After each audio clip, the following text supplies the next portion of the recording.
Good evening, everyone. I'm Chaitali from Medisage eLearning Private Limited, a platform committed to empowering medical professionals through expert-led insights and digital innovation. Welcome to Expert Talk Careers Beyond Clinics. Multiply your impact. I'm absolutely delighted to have you all here today for what promised to be an inspiring and eye opening session. Whether you are a student, resident, or practicing doctors, today's conversation must change the way you look at your career. As doctors, we often grow up believing that clinical practice is only the path, but today healthcare is evolving and so are the opportunities there. So, from entrepreneurship to corporate roles, consulting to innovation, there is a whole world beyond clinics waiting to be explored. And today we are here to decode exactly that. So it's now my pleasure to introduce our esteemed speaker, Dr. Sonali Kirde ma'am. She is an MBBS MD, founder and CEO of HealthSpect 360 Venture Solutions, and a founder of Elevate.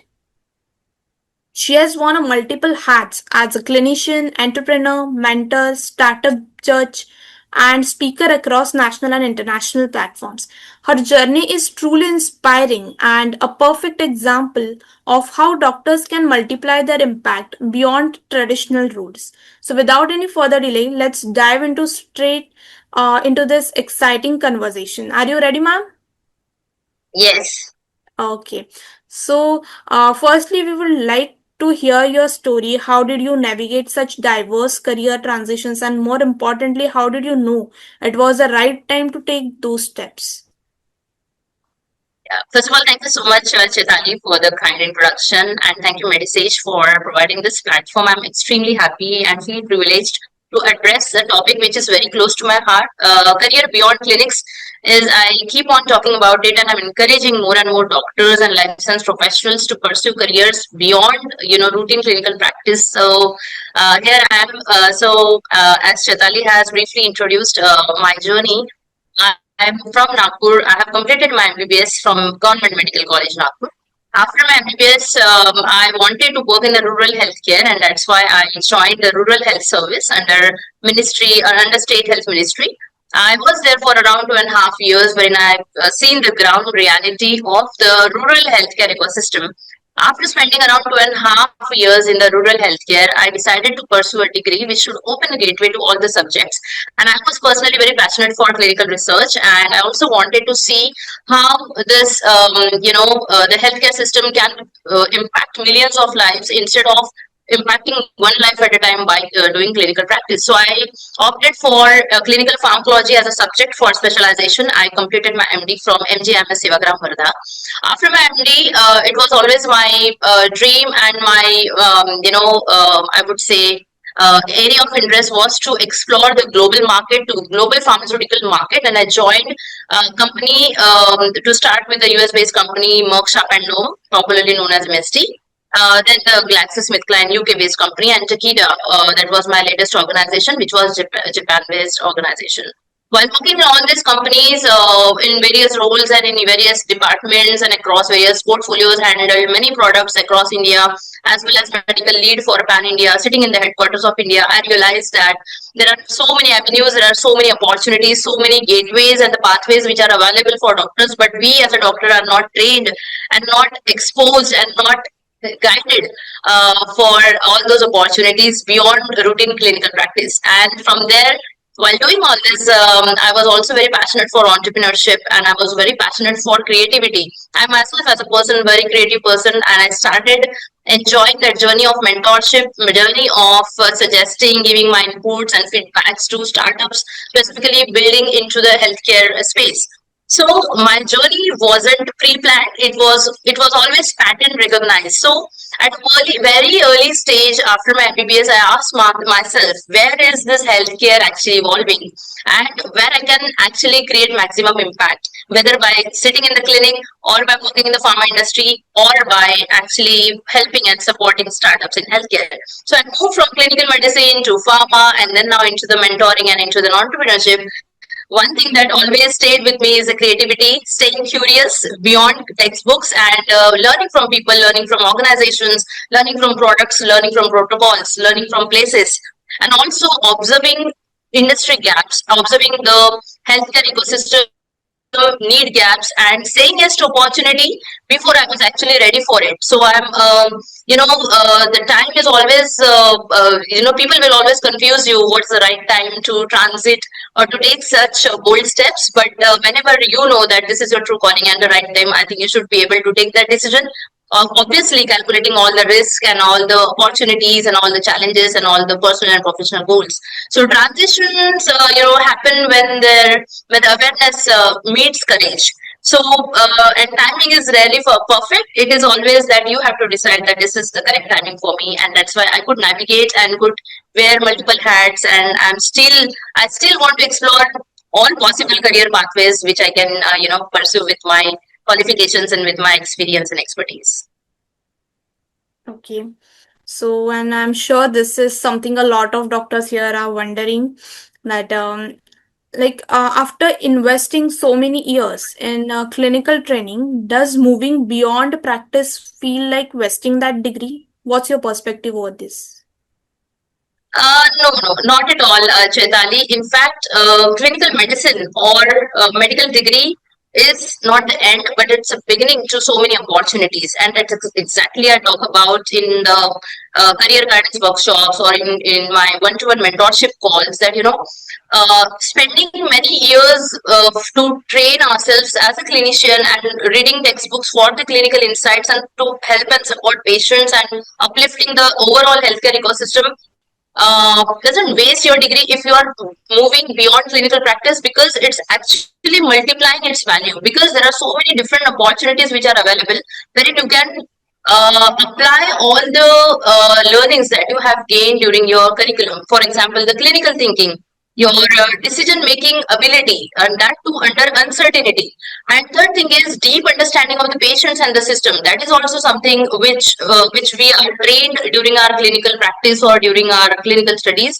And these are the skills which are very much required, whether you work in the pharmaceutical industry or you work in the health tech or med tech or in the consultations or maybe in the policy making or the think tanks as well. So you are not actually leaving medicine, but you are trying to apply it at scale and trying to utilize it to the full potential.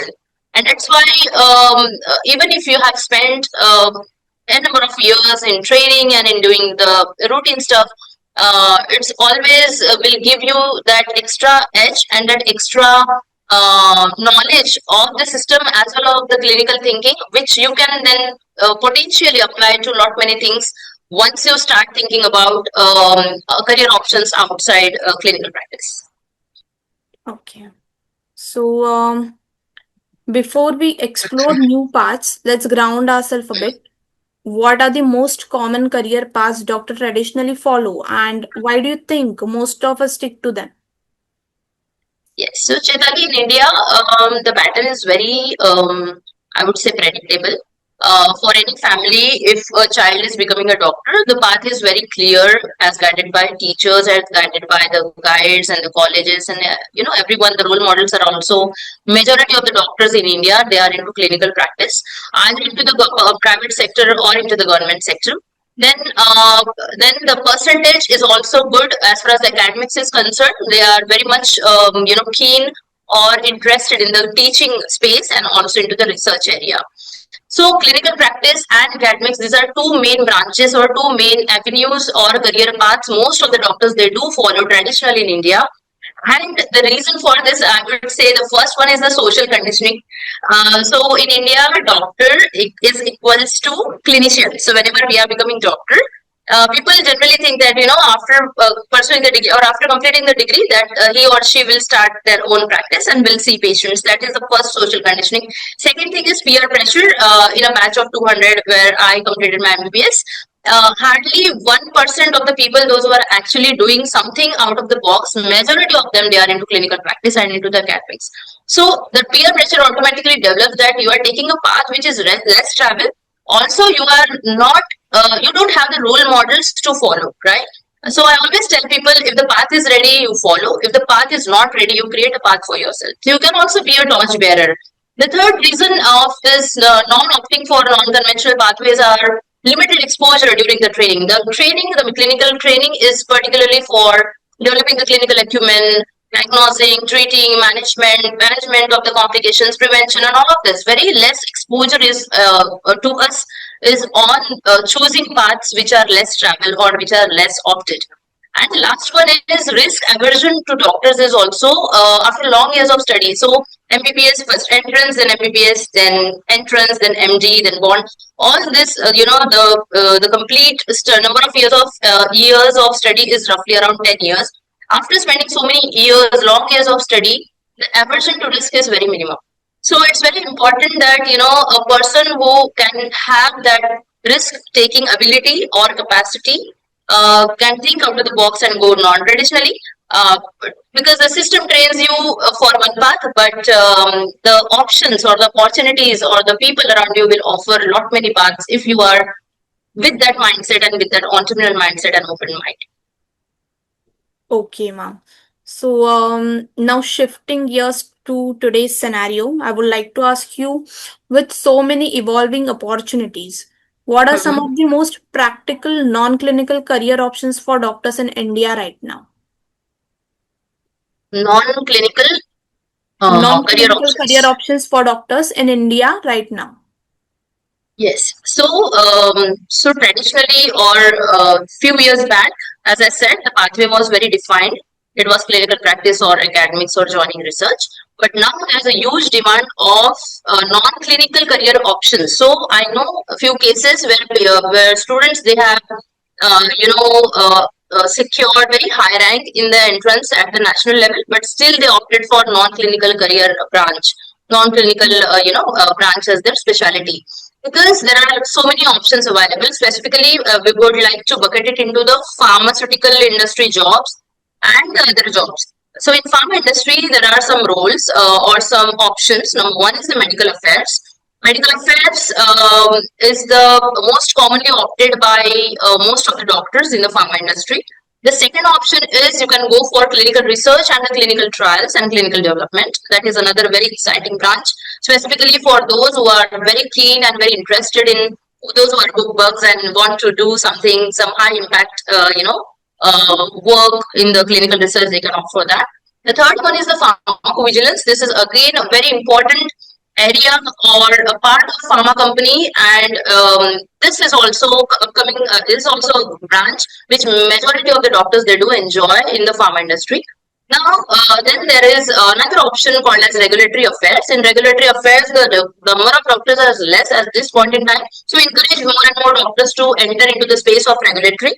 And then you can also have your consultation, like healthcare consulting is also upcoming branch. So, people they do consult as a moonlighting or maybe as a side hustle. But now consulting is also coming up as a hardcore job role or a career path opted by majority of the doctors. Then you can also try entrepreneurship, my personal favorite, wherein you can join as a co-founder or join as an intern to start with, or you can explore the product building, the strategy, the clinical validation, or maybe a part of market research survey. And there are so many options and so many ways by which you can actually join startups and such ecosystem. The one more that I would like to highlight here is medical writing and medical communication and scientific communication. Again, this is very, very interesting and very important, because scientific writing or medical writing is very different. It requires a particular skill set, which any writer other than medical will not be able to write. So medical writing and communication itself is a huge business opportunity. And I would say these are like a few, and of course with the new technology, with AI roles and with digital health, I think there are so many avenues that are open right now with doctors. Okay. So, ma'am, I'm sure there are paths we don't even heard about it often. Yeah. So, could you share some unconventional or lesser explored career options that doctors should start paying attention?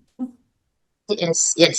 So, as I said, unconventional career pathways. In fact, pharma industry is also considered as unconventional or less traveled or non-traditional kind of career pathway, because pharma MD pharmacologists are generally they are opting for pharma options.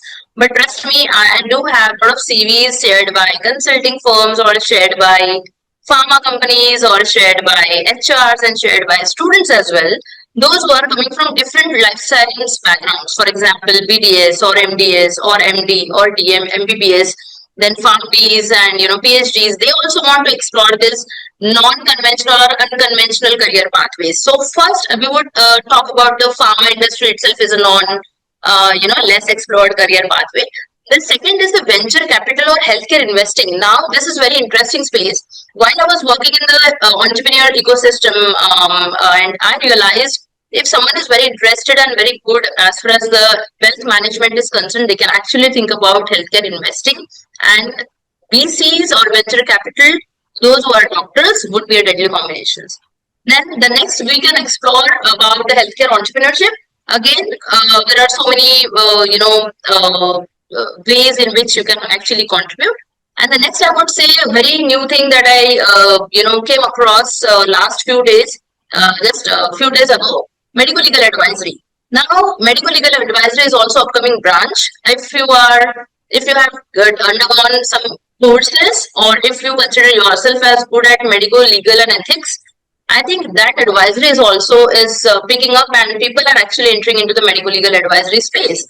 And the last is I would highlight here is the public health policy. Public health policy and the think tanks. Many a times, the government also invite consultants or people to contribute into the public health policy or as a part of advisory. So doctors can also try to start with. They can try and explore this career path as well.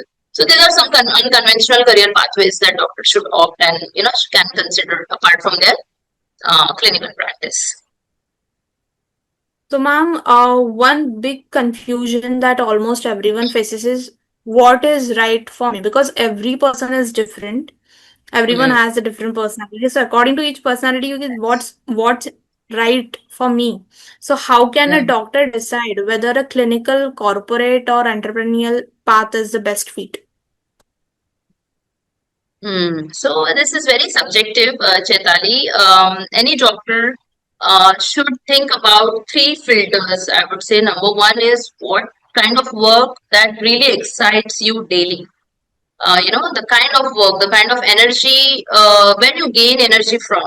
So if you are not liking what you are doing, you will not be able to excel in that particular job role, right? Second thing is you should always think about your strengths and weaknesses, because if you are good at something, you'll definitely perform better. And if you have those weaknesses, kitna bhi aap try kar lo, you will not be able to excel. So where do you naturally perform better? Using your strengths, playing on your strength area is the second filter. The third filter, I would say, is the risk appetite. Now, many people or many doctors, they don't want to try something new because they love stability, they love comfort, they love that certainty, and they love that defined pathway. But if you are if the personality of the person is that he can challenge the status quo, or he can enjoy uncertainty, and also can enjoy the uncomfortable environment, and the risk appetite is also high, I think such people can opt for something which is beyond routine thing.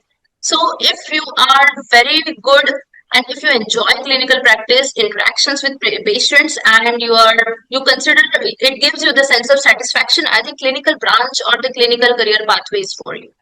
If you are more of the strategic mindset, and if you are a firm believer of a teamwork or a team-based impact, impacting millions of lives, I think corporate will give you that opportunity, because in corporate you need strategic thinking, you need decision making, you need team work, and overall the impacting large scale or large population.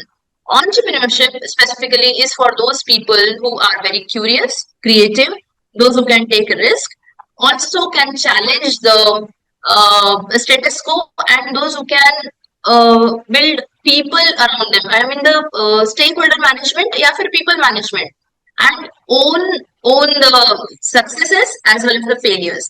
So I would say there is no best part. The only thing, the right fit differs from individual to individual, and it should always revolve around your personal and professional goals, and it truly depends on the personality and the backgrounds from which you are coming. So always introspect and think, what is the right, what is the strength, what is that I love the most or like the most, and when and how I can, take a risk and come out of it. So I think I could answer your question. Yes, ma'am. Yes. And ma'am, for those who are already feeling like that, they have the entrepreneurial spark in them. So how can they Mm. start exploring entrepreneurship while still managing residency or the full-time job? Yes, so Shaitani, fantastic question. In fact, I was very happy to see a lot of doctors now participating in ideathons, hackathons, startup competitions, attending workshops, attending conferences beyond their academic and the clinical domains. And that itself talk about they can explore, they want to explore. And I know many MBBS students as well, those who are trying something on their own. So first thing that we can do as a student or as a resident, or in fact, even if you are in the full-time job or doing clinical practice, the first thing is the observation. How keen you can observe things around you, whether you are able to identify the problem that you see, daily, maybe in your hospital or into the college lab or maybe in the overall healthcare ecosystem, that will give you that identification of the problem is the first and most important step, and it requires no money. It only requires a lot of study, a lot of observations and talking with people. Now, once you identify the problem statement is defined, you can think about the solution. Now, you have to deep dive into the research of it. What are the existing solutions available? Whether you need to modify the solutions or need to add some creative element to it. So for that, you can talk with patients or with your peers or with your faculty as well, or the seniors who are working in that area. Now you can start building your side project or a side hustle. So that I think would be a great start for anyone. Okay. Excuse me. So now stepping into the something very practical, I would like to ask what are the key skills doctors need to build if they want to transition beyond clinical roles? So key skills, I think the most important skill, and I also tell this in my workshop as well for all the doctors and for all the entrepreneurs and for everyone, in fact, communication. Communication, especially when you are trying to communicate to the non-medical audience, because whenever we are communicating with our medical audience, it becomes very easy because they understand our language. But specifically, when people, you need to present your case or present your startup or present your pitch in front of investors who are from non-medical backgrounds. Communication plays a very very important role. The second thing is the understanding of the business, maybe not the deeper or the detail of the business understanding, but at least some market study or revenue streams or strategic inputs or strategic plan, something you need to know about the business overall. The third thing I would say, network. So network is net worth. So doctors is a very shy community and they do not interact much with the non-medical people. So it's very important to build your networks beyond college boundaries. Build networks with folks from your schools, those who are working in the non-medical or the non-clinical areas, wherein you will be able to collaborate and build something. And personal branding is also very important. Now, we know this is the era of Instagram, and there are a lot of free opportunities and free options which are available where we can actually build personal brand. So you can start working on the personal branding as well. You can get collaborate with people, those who have good personal brand, and then you can get associated and build your own brand as well. And the last I would say is the digital skills. Now with this AI tools, it's very important for all the doctors to stay updated, to stay relevant in the market, because there's new tools, the basics of AI tools, or the basic of data basics, or I would say the presentation skills, communication, networking, or decision making skills. All these skills are very very important and typically need to build while transitioning beyond the clinical roles. These are like good to have and must to have to increase the credibility, of course. AI is now trending and we have to keep update ourselves for that. It's not Sorry. only going to, I think many doctors have fear in their mind कि AI will replace them or it will take away their jobs, but it's not like that. It's going to help them to reduce the burden on them. Yes. So, very, one of our speakers for podcast that I, conduct. one of our speakers said very beautifully, AI is not going to replace doctors.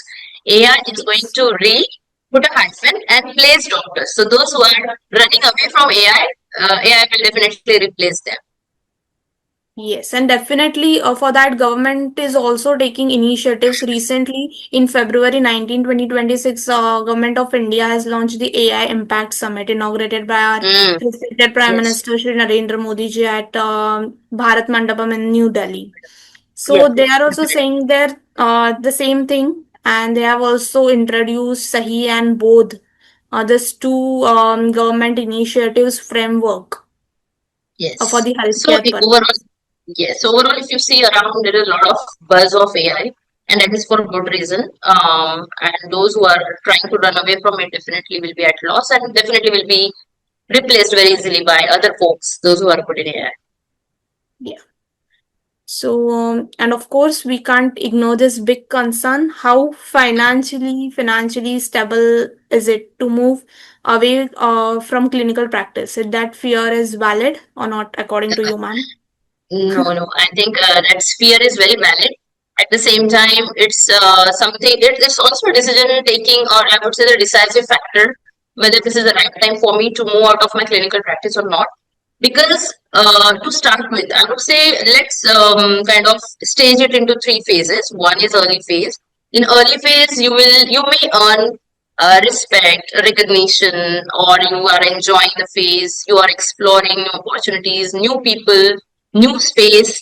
But earning wise, it may earn you may earn equal or slightly less than your existing earnings. So that is the initial phase for most of the people, most of the doctors who are trying to move away from the clinical practice, established clinical practice.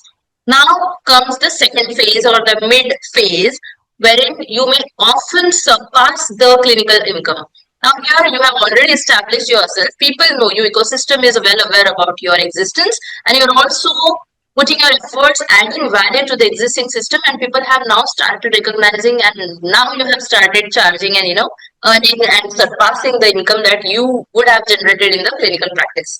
Now comes the last phase, wherein you have spent few years into the system, and you have gained enough exposure, you have good network, good people around you, you have built your own system, your own people, and now the time to upscale your business. And this is very much, I would say, applicable to startup space or entrepreneur space as well as in the corporate space, wherein in the long term, if you think about the long term, the scalability is much higher. Only thing you need to be patient, to be aware of what's happening, and to be a good collaborator and a good human being to support each other. So clinical practice income is always a linear practice, wherein the such non-clinical paths, they have exponential potential, but it comes with risk. So if you have that risk taking ability or capacity, you can enjoy this exponential growth versus linear growth of clinical practice. So I always tell people that you should think for the long term, and not for that first salary, because your first salary may be low, but if you think about the long term and if you think about the long jump, it should really help you and give you better options with time. Okay. So, also learning from mistake is always a powerful. Mistake is, I think, very Yeah. key tool towards the success. Yes. When we learn from our mistake, we will definitely succeed. So, what are some of the most common mistakes doctor make when trying to switch their careers?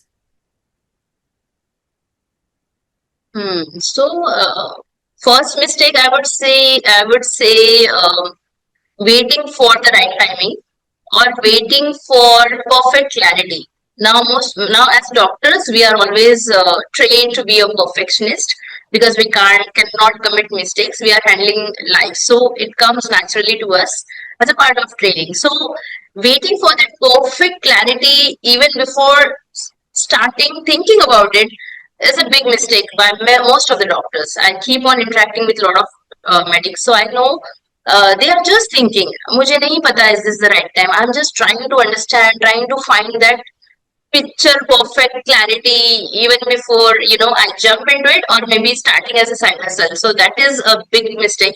Second thing is not upskilling themselves outside medicine. Now, as a clinician, as a true academician, or as a good doctor, we are very good as far as the medicine is concerned because we have read or studied for so many years. But not upskilling yourself, keeping yourself relevant in the market and updating with the right skill set which are required for exploring career paths out of the routine ones is also a huge mistake. So you should work on your communication skills, your negotiation skills, your networking skills, your partnership skills, your decision making skills, your presentation skills, your digital skills.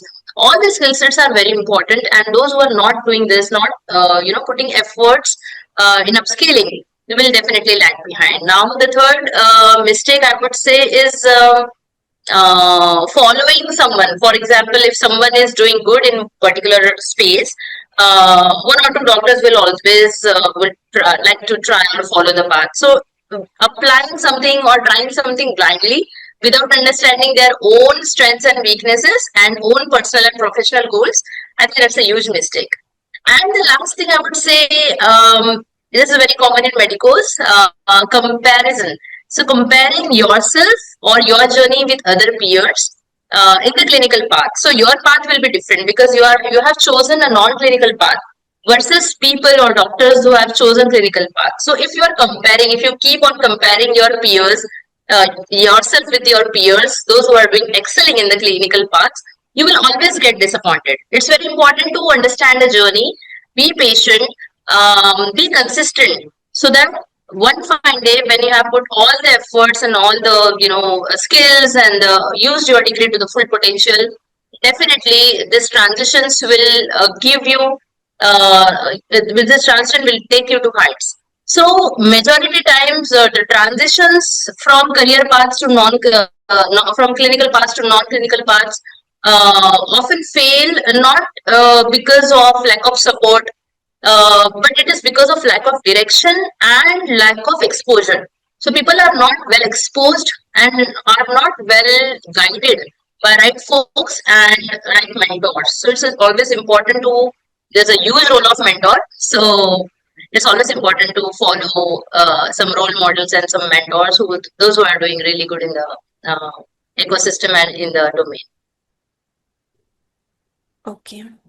So, and finally, something that can truly change the trajectory, how important is mentorship, and how can the right ecosystem really accelerate the doctor's growth?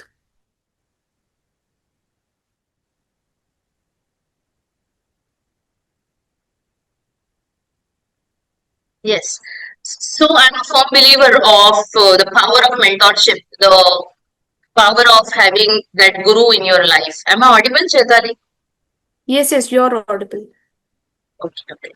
Yes. So as mentorship, I was saying I'm a firm believer of the power or importance of mentorship, because if you have that right mentor or a role model in front of you, you will be able to understand his or her journey, can also learn from the journey, and also mentor will able to guide you properly because mentor know you in person, in your personal and professional I would say strengths and weaknesses are very well known to your mentor, so you can avoid that trial and error. With the right guidance, the mentor can give you that clarity whether this is the right time, whether this is the right field for you, this is the right place for you, or this is the something that will really excite you or not, because they know you better. The second is, a big role of mentor is also not only in guidance or showing you the path, but also giving you the access, because mentors are generally people those who have seen enough, gained enough, so they will be able to give you the access of people, access of systems, and open hidden opportunities for you, so that networking also becomes simpler if you have a good mentor in your life. The third thing is, majority of the times when you do such kind of shifts and such transitions, it's very common that you lose confidence. So mentor again play a huge role. They help you in keeping you calm, composed, confident, and also showing you the right path at the right time, and help you in acting faster, in acting better. So the entire ecosystem, the right mentor and the right ecosystem will also give you the opportunity to meet like-minded people, people those who are sailing through same rough patches and sailing through the same journey, and also will give you the real world insight. So book language or bookish knowledge is different, but when you actually jump into the market, you will understand the real insights from the real world. And the right ecosystem also help you in in collaboration, and also opportunities to cross collaborate. So beyond your field. So it's very important that your growth become faster if you have the right mentor and the right ecosystem. And for that, you have to put yourself out of the box, put yourself out of your comfort zone, and try something new and meet new people, attend a lot of workshops, conferences, and read about what's happening in and around beyond your traditional career path. Okay. Yes. And I think before we wrap up, something exciting for our audience. Could you just tell us more about your upcoming career guidance workshop, Elevate, and how it can help doctors like us? Yes. So basically, just allow me to share my screen. Is my screen visible to you? Yes, ma'am, visible. Yeah. So Chaitanya, Elevate is my passion project. After leaving pharmaceutical industry, I decided, whatever struggle and whatever lack of mentorship I had in my life, I will at least try to help people, those who are coming from the backgrounds wherein there is no guidance available. So Elevate is a passion project wherein we help students, be it or the professionals, be it MBBS or MD or DM, dental, pharma, or PhDs or PharmDs, those who want to explore non-conventional or non-traditional career pathways. It includes pharma industry roles as well as the government roles, also roles in the regulatory, and also entrepreneurship. So this is the upcoming workshop that we have planned in Nagpur. This is on 26th of April. It's a Sunday. It's a full day workshop. Those who are interested, please visit our website and you'll get all the details here. We invite speakers from industry, all the top leaders, and we'll be covering topics like medical affairs, pharmacovigilance, clinical writing, clinical research, and a lot more. We also have group discount this time. So those who are interested, please visit, and registrations are filling up. And there is no proxy and no online participation. We believe in face-to-face or one-to-one interactions. We also give mock interview sessions and fireside and a lot of interactions and a mentorship for life to all the participants, those who are interested. So join us and register, and we look forward to have those interactions with you and share our experience and expertise with all of you. So this is what we are planning in the month of April. Oh, wow. That's really very nice, ma'am. We are definitely going to help doctors. And I'm sure today's discussion has opened up new possibilities and inspired many of you beyond the conventional career paths. So I think, ma'am, we have questions in the chat box. Can I just take it up for you? Yes, please. Yeah. So our first question is, what certifications or courses actually add value for the career shift? It depends from which background you are coming and what kind of career shift you are looking. Is it mentioned there? No, it has not mentioned. Okay. So particularly, so broadly, let's talk about pharmaceutical careers, which is considered the most common opted non-conventional or unconventional or non-traditional career pathway. So if you are MD clinical pharmacology, I think it opens gateway. It's open a clear gate for you. The second thing is, if you are coming from a clinical background as well, there are huge opportunity. There is a lot of request and a lot of, I would say, chance of getting into the pharmaceutical industry. If you are trying to become an entrepreneur, you should learn about the business understanding. So for that, you can opt for MBA, or maybe you can opt for some courses, or many few courses are available online. You can go through it. And if you really want to stay relevant, irrespective of whatever branch and the transition that you want, please opt for or get yourself excel in the digital skills. So digital courses wherever they are available, specifically related to healthcare, I think that will also give you an extra edge. And if you are interested in clinical trial conduct, so you can opt for courses in clinical trials, courses in regulatory, courses in pharmacovigilance, courses in medical affairs as well. So there are a lot of entrepreneurship in residence EIR. There are many courses which many institutes are running. You can also opt for that, and you can get the understanding of how the business is built, how a startup is built, what is the strategic plan, how to get collaborations, and how to convert that idea into an enterprise. Okay, ma'am. So, as you have said, courses, जैसे कि medical writing or whether it is for clinical implementation. So how do you trust on the key? There are so many companies or courses, those who are providing the courses. How could we believe on them, key, whether it's fake or because it's these scenarios are growing of the Yes. fake certifications. Yeah. Yeah. So if you are going to put 30,000 or the 1 lakh in any course, so how could you get to know that it is appropriate or not? Yes. So Yes. So you Shaitali, have any yeah. great Continue, point. ma'am. Yes, yes, great point, Shaitali. In fact, thank you for highlighting this. I keep, getting such, I would say, messages from students and from medicos that this is the course available. My peers are opting for it, ma'am. Is it the right course for me? So I would say first see the credibility of the person who is running it. Second, see also see the organization. Third thing is you do your homework, your research, basic research. Speak with people, those who have been the past participants of the workshops or of the courses, those who have done in the past, what they are doing right now. And also you can see Google reviews or maybe on their website and maybe some other websites wherein you will get some information about the courses. So it's very important to think about, very important to research about the existing courses, their backgrounds, the founders' backgrounds, and also the organization's background, and feedbacks from past participants, and what is the application of that course into the existing system is also very important. Many a times there are many courses which are offered, but now those courses are outdated. We don't need it.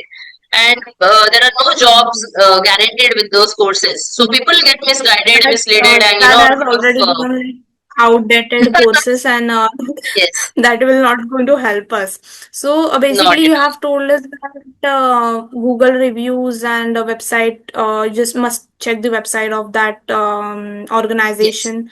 So basically they are also handling their websites, so they are only Hmm. showing the good things or the promotional things on their Correct. websites. No one is going to put the the actual feedback. I know, If I know. the bad feedback is there, we know how the technology has been key. They would replace it or they would Yes. delete that bad feedback. So Yeah, yeah. in that scenarios, it's blunder. It will we will not trust to such organizations or the Correct, websites. correct. And right now, to find the correct people, correct person from whom I would get the info. It's also, I think it's very difficult to get a right person. Yeah. With In so much of this exposure scenario, to yeah. social media, I think instead of things getting simpler, they are becoming more and more complex and complicated. So I would say rather than just beating around the bush or going blindly, it's always advisable to go through someone, at least some familiar or known people. And LinkedIn is a great place. Generally, people are not lying on LinkedIn. People they do fake a lot of achievements and things like that, but ultimately you'll have to deep dive into the profiles and think. And one more thing, you were mentioning that those who are interested in one particular job role, in the JD, in the job description, there is always mention of some courses or some kind of skills which are required. Not the courses, but the skills which are required. So you can just match, you can just think about or search about the courses which will give you that skill set. So accordingly, you can make yourself upskilled and also relevant for the job role. Okay, thank you. And And moving towards the next accreditations, one. Yeah, accreditations also they are making the fake certificate of that, and then people will get to know that after getting certificate they will get to know that it's a Oh fake. God. Yeah, So so if that you is are the facing market this, scenarios, I think. if you are facing this, and if people are facing this and have gone through this, please report it. Report publicly. No one is going to backlist you. In fact, it's always good practice to report such people and stop the chain. Oh wow, that's really great. You have said. Moving towards our next question. Is doing MD in pharmacology a must Hmm. to get into pharmaceutical industry? No, no, not at all. So nowadays, so in like many years back, even MD pharmacologists also not used to get into the pharma industry roles. It was very, what we had discussed in the initially, what we had discussed initially, clinical practice or academics or clinical research. With time, what happened? Pharma industry realized that MD Pharmax is a whole package of understanding of the drug research, molecular discovery. We read about right from the molecular discovery to upscaling to regulatory, clinical trials, and all of that. And all of this is required in the pharmaceutical businesses. And that's why MD Pharmax become the straight choice for pharma industry. Now, what's happening currently is many MD Pharmax are also not opting for industry, and now industry has started exploring opportunities, started exploring candidates from different backgrounds. For example, MBBS. Even MBBS can also opt for pharma industry roles. There are many MBBS, those who have joined few years back. They are now at good position, at higher position. The promotions are also there with your performance. Your degree can be your entry pass, but it will not decide your future. Ultimately, the person who is there in the system, how he or she perform, that will be the deciding factor for the promotions and for the leadership position.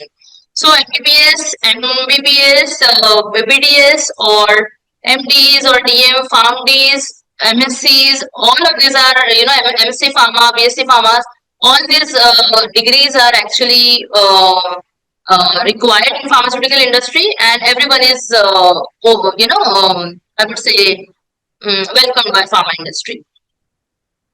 Okay. Is MBA a must in today's time for a doctors? No. So again, for all doctors, for all types of roles, MBA is not required. Your MD degree, MD in pharmacology is good enough to get into the industry. And your other degrees, clinical degrees, like I said, MBBS and dental also, these are also good enough to get into the roles of pharma industry, various different roles. But if you're specifically thinking about marketing roles, or if you want to explore the marketing space within the pharma industry, or in fact beyond that, for example, someone is very interested in the hospital administration. So there are some specific courses called as MBA in hospital administration or healthcare management. You can opt for those courses, and then you excel yourself, and basically you are trying to refine your you are trying to polish your skills as far as the management is concerned.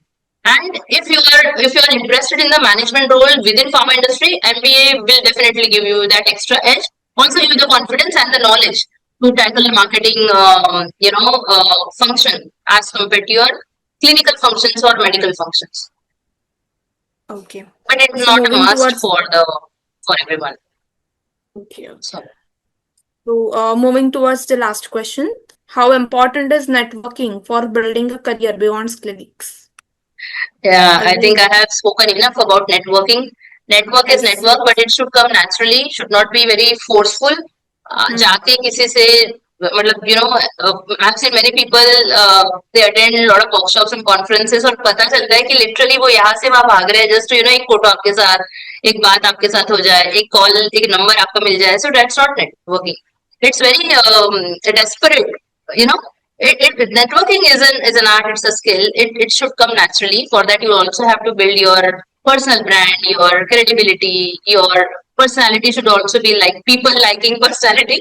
So networking is something which is very important. You can do it offline as well as online. Online also there is huge scope of networking through various social media, And for professional networking, LinkedIn is a great platform. And platforms like this, Medisage, it's also a great professional networking community wherein you can build good networks, attract good talent, attract good people and like-minded people so that, together you can build something very impactful and fruitful. Oh, wow. That's great and well said by you, ma'am. Yeah. So, continuing on that very thought of going beyond the clinic, Medisage is also taking step in that direction. Launch AI.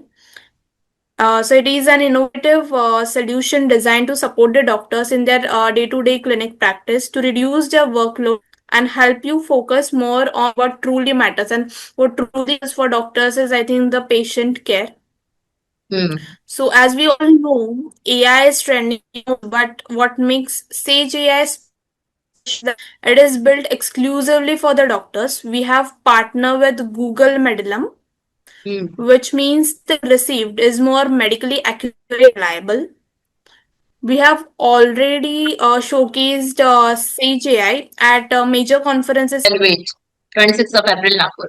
Thank you so Yes, much. yes, sure, definitely join this session. Yeah, okay, Thank ma'am. you. Thank you for your time and bye bye. We will reconnect soon.